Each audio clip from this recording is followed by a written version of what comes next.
je suis Valérie Leclerc, je suis doctorante à l'Université libre de Bruxelles et je travaille sur l'histoire en général, l'histoire de la médecine, l'histoire des hôpitaux, l'histoire des patients et de la psychiatrie.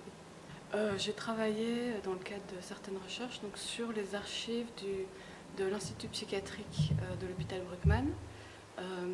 Les conditions d'accès étaient, il fallait recevoir une autorisation de la Commission pour la protection de la vie privée et alors faire attention à certaines choses quand nous on travaillait, donc, par exemple anonymiser les patients, interdiction de prendre des photos, destruction de nos travaux préparatifs, ce genre de choses.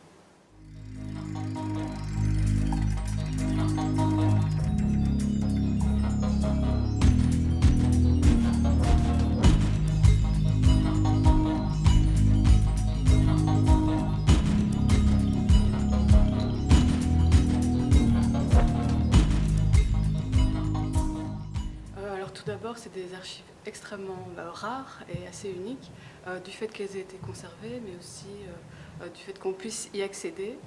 Alors moi, ce qui m'a vraiment le plus plu, ce que je trouve assez extraordinaire, c'est qu'on est complètement dans l'individu. Dans ces archives, on est très très proche de l'individu, et ça paraît jamais trivial. On va dire, on est vraiment... les archives posent des questions assez essentielles qui sont qu'est-ce que c'est être un individu, qu'est-ce que c'est par extension, qu'est-ce qui fait une société, qu'est-ce qui fait, c'est quoi la normalité, c'est quoi la marginalité. Et puis ces archives sont tellement riches, il y a énormément d'informations sur la façon dont les gens vivaient l'expérience psychiatrique, mais aussi vivaient simplement à l'époque. Donc on peut vraiment faire tout type d'analyse qui va de l'analyse la plus matérielle à une analyse institutionnelle, internationale, ce genre de choses. Ce que je trouve étonnant en fait dans ces archives, qui m'a vraiment étonnée au début, c'est qu'elles sont moins jargonneuses, moins inaccessibles que ce qu'on imagine. Ce sont des archives qui au final sont assez narratives. Parce qu'un dossier de patient, donc j'ai travaillé sur des dossiers de patients, finalement, c'est comme la biographie d'une personne. Il y a des documents à l'intérieur des dossiers qui sont eux-mêmes très narratifs. Par exemple, il y a les anamnèses, donc ça c'est l'histoire du patient, son histoire médicale avant qu'il rentre à l'institut. Et il y a aussi des lettres, des courriers. Donc moi j'ai travaillé beaucoup sur les courriers, c'est vraiment assez exceptionnel de retrouver ce genre de sources. Quand on regarde ailleurs, on ne trouve pas ça vraiment ailleurs. Donc qui permet vraiment d'avoir accès à la perspective des patients,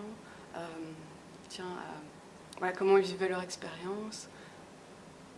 Et puis, la dernière chose qui est intéressante, je trouve, dans ces documents, c'est le fait que ce soit des sources, il n'y a pas que le patient qui parle, il n'y a pas que le médecin, elles sont vraiment multi-perspectives, elles sont en constante évolution, c'est pas une photo à un moment, perspective d'une personne, c'est énormément de gens qui parlent, les médecins, les infirmières, donc les patients, les familles, la police éventuellement, la commune, et ça sur une période plus ou moins longue.